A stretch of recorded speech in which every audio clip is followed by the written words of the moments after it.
I'm okay, I'm fine. Kincana, kincana, teng neng neng neng neng. Ku menahan rasa sakit, rasa sakit. Few moments later.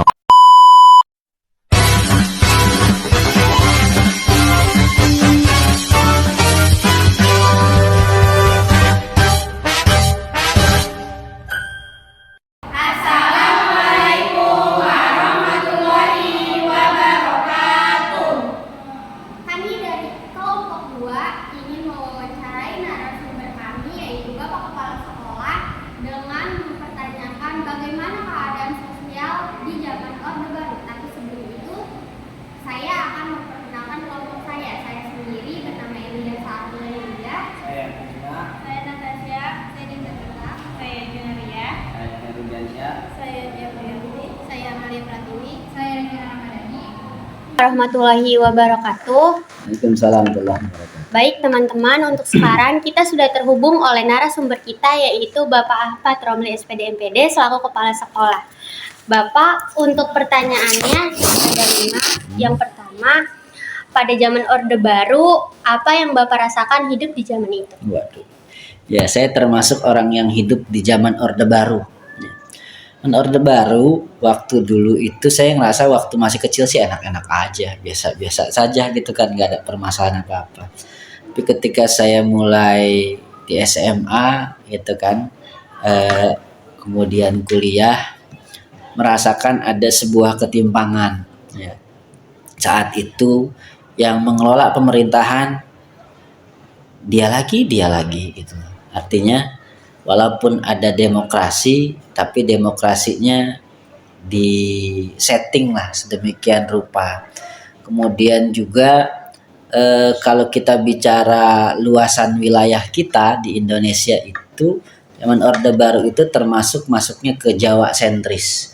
Jawa sentris artinya apa? Semua pembangunan banyaknya di Jawa. Tapi relatif kalau misalkan dari segi sosial mah aman-aman aja gitu. Pertanyaan kedua, bagaimana keadaan sosial yang Bapak rasakan Ya, sendiri ya. pada zaman itu? Tadi saya sampaikan, kalau keadaan sosial dari waktu zaman Orde Baru itu ya karena memang waktu saya itu usia belasan lah. Itu nggak terlalu merasakan yang terlalu berbeda. Yang jelas mah kaitan dengan sosial, kalau saya merasakan saat itu ya memang nilai rupiah sangat itu masih sangat rendah. Lu makan bakso itu cuma 150 perak udah dapat bakso itu ya. Kalau sekarang sudah berbeda. Motor dulu harga motor itu 3 juta udah dapat satu motor baru gitu kan. Kemudian dalam hal sosial itu ya harga-harga masih sangat rendah gitu kan. Makanya tidak terlalu ada gejolak-gejolak yang sangat bermasalah saat itu gitu kan. Cuma tadi kalau dikaitkan dengan kepemimpinan yang kaya hanya orang-orang tertentu, ya hanya orang-orang tertentu. Kemudian kepemimpinan juga tadi hanya segelintir orang saja yang merasakan itu. Ya. Lalu mengenai Petrus atau penembak misterius yang viral pada zaman Ya. itu, menurut Bapak mengapa Presiden Soeharto membuat Petrus? Ya, ada positif negatifnya. Petrus itu kan penembak misterius. Artinya ini dilakukan bagi siapa? Bagi orang-orang yang kontra terhadap pemerintahan. Kontra pada pemerintahan nggak usah banyak-banyak, nggak usah ada cerita bikin aturan kita ketemu, enggak, tembak selesai. Jadi itu relatif membuat negara aman. Nggak ada cerita demo-demo. Ya. Kenapa? Karena Petrus itu yang ditembak itu ya ibaratnya siapa otaknya itu. Ketika otaknya dimatikan selesai, gitu ya. Nah itu dampaknya. Cuma memang di situ yang kita dibilang katanya negara demokrasi, jadi tidak muncul demokrasinya. Ya. Jadi tidak ada kebebasan berbicara, nggak ada kebebasan berpendapat. Nah itu negatifnya di sana. Surat kabar juga ketika pemberitaannya tidak pro pemerintah, itu akan dibredel. Tadi bredel. Bredel itu artinya tidak akan diberikan izin terbit. Ya, gitu. Ya, Petrus itu kalau positifnya tadi ya, Iya. aman gitu kan. Tapi negatifnya kita jadi nggak punya nggak punya keleluasaan untuk berpendapat. Sama kayak misalkan di Korea Utara. Korea Utara sama kayak gitu. Beda dengan pemerintah, habisin. Tapi negara jadi aman karena kekuatan ada di militer. Ya. Untuk sasaran Petrus itu sendiri orang-orang yang seperti apa, Nah, Pak? tadi yang saya sampaikan, orang-orang yang sangat vokal dengan pemerintah. Orang yang sangat mengkritisi kebijakan-kebijakan pemerintah. Orang yang kontra dengan pemerintah. Itu biasa gitu.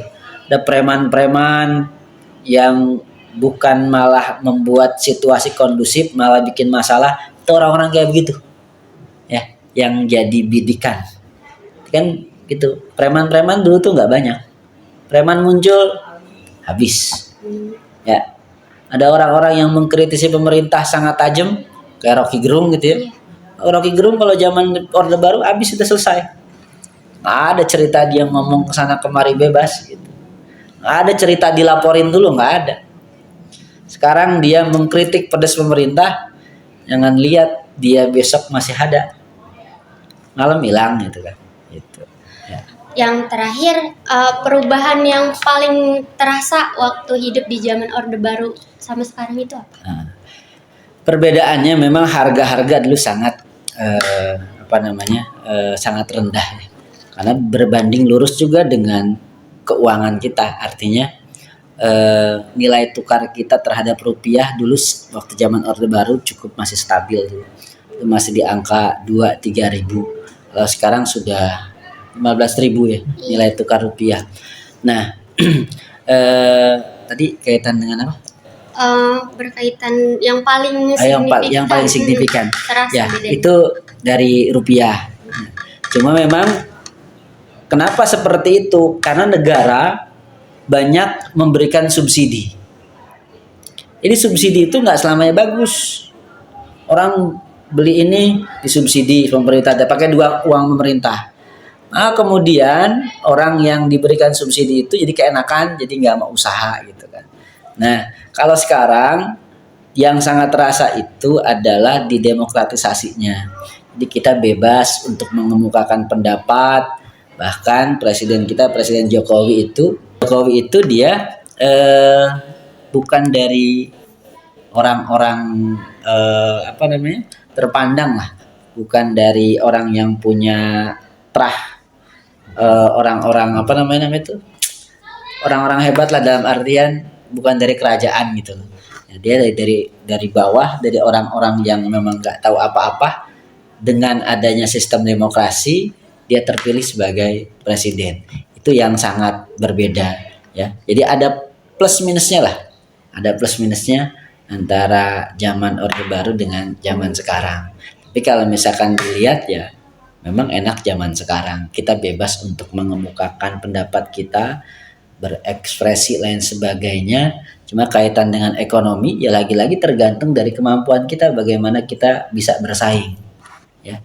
Ketika kita berani bersaing, berani untuk kompetisi, kita akan bisa menjadi orang-orang yang punya kemampuan yang lebih. Gitu ya. Oke. Terima kasih Bapak. Ya. Sekian dari